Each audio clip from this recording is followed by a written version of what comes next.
থাকবেন, মাসের পর মাস ঘর ছাড়া থাকবেন। আমাদের কমরেডরা মিছিল করলে তার পারমিশন দেবেন না, তাতে গন্ডগোল করবেন। আর ওদিকে যখন তৃণমূলের লোকেরা আসবে তখন একদম ওই টেবিলের তলায় মাথা নিচু করে লুকিয়ে থাকবে।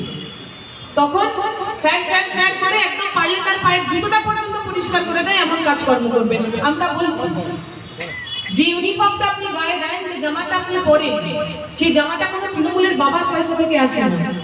পশ্চিমবঙ্গের সাধারণ মানুষ, গরিব মানুষ, খেটে খাওয়া মানুষ, তারা যে ট্যাক্সের টাকা দেয়, সেই ট্যাক্সের টাকা থেকে আপনার গায়ে ভোট দিতে আসে, আপনার গায়ে ভোট দিতে আসে, আপনার বাড়িতে ওই মাসে মাসে আপনার বেতনের টাকাটা পৌঁছে যায়। তাই আপনি যখন পুলিশ হয়েছেন তখন পুলিশের মতো কাজ করুন, তৃণমূলের দলদাসের মতো কাজ করবেন না। কারণ পশ্চিমবঙ্গের সরকার, তৃণমূলের সরকার 2026-এই তার হরিবোল, তার বিসর্জন হয়ে যাবে। কেউ তাকে আটকাতে পারবে না, কোনো মোদির সিটিং তাকে আটকাতে পারবে না। তাই আপনার যদি মনে হয় তৃণমূলের উপর ভর করে আপনার বৈতরণী পার হবে, হবে না। তবে তাই বলে কি সব পুলিশ খারাপ? সব পুলিশকে আমরা আমাদের শত্রু মনে করছি? মনে করছি না। উজ্জ্বলদা বলছিল সিভিক ভলেন্টিয়ারদের কথা। অনেক সিভিক ভলেন্টিয়ার ভাই বোনেরা আমাদের কথা শুনতে পাচ্ছেন, আপনাদের বলছি। সিভিক ভলেন্টিয়াররা প্রতি মাসে যে টাকা পায়, সে টাকায় মানুষের ঘর চলে না, আমিও জানি, আপনিও জানেন। সিভিক ভলেন্টিয়াররা সকাল থেকে রাত্রি পর্যন্ত রাস্তায় যে দাঁড়িয়ে থাকেন, ওই কাজ করার সময় ওদের যদি কোথাও অ্যাক্সিডেন্ট হয়, কোনো সরকারও দেখভাল করবে না, আপনিও জানেন, আমিও জানি। সিভিক ভলেন্টিয়াররা যে কাজ করছেন, সেই কাজ ওদের করার কথা ছিল না। পুলিশ ডিপার্টমেন্টে কয়েক হাজার শূন্যপদ খালি পড়ে রয়েছে, স্থায়ী পোস্ট, পার্মানেন্ট পোস্ট।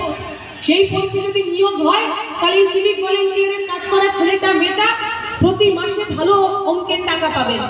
60 বছর 65 বছর পর তার কাজ শেষ হয়ে যাওয়ার পর, রিটায়ারমেন্টের পর পেনশন পাবে।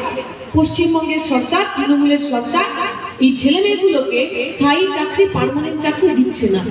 তার পরিবর্তে 1/3 টাকায় রাস্তায় লাঠি নিয়ে দাঁড় করিয়ে দিচ্ছে। দেখবেন তাদের কাজ হলো বড় বড় লরি যাবে, বড় বড় ম্যাটাডোর যাবে, হাত বাড়িয়ে দেবে, দেবে না? যদি কিছু মাল ইনকাম করা যায়, যা ইনকাম করবে সে নিজের পকেটেও থাকবে, কিছুটা নিজের পকেটে রেখে বাকিটা ওপর তলায় পাঠিয়ে দিতে হবে। তাহলে একটা গোটা প্রজন্ম, আমার বাড়ির ছেলে, আপনার বাড়ির ছেলে, যে চোর ছিল না, যে ডাকাত ছিল না, যে ঘুষখোর ছিল না, সিভিক ভলেন্টিয়ার হয়ে তাদের সবাইকে আমরা কি করে হাত পেতে ঘুষ নিতে হয় তার ট্রেনিং দিচ্ছি। আমি সিভিক ভলেন্টিয়ার বন্ধুদের বলবো, তৃণমূলের সরকার যতদিন থাকবে আপনাদের পার্মানেন্ট চাকরি হবে না, একদম হবে না। ওরা আপনাকে রাস্তায় দাঁড় করাবে, ওরা ভোটের দিন আপনাকে দিয়ে ভোট টোট করাবে, কিন্তু আপনার হকের কথা, আপনার মাইনের কথা, আপনার চাকরির কথা, তা নিয়ে কোনো কথা বলবেন না। কিছুদিন আগে আরামবাগে আমাদের একটা মিটিং হয়েছিল, এমন মিটিং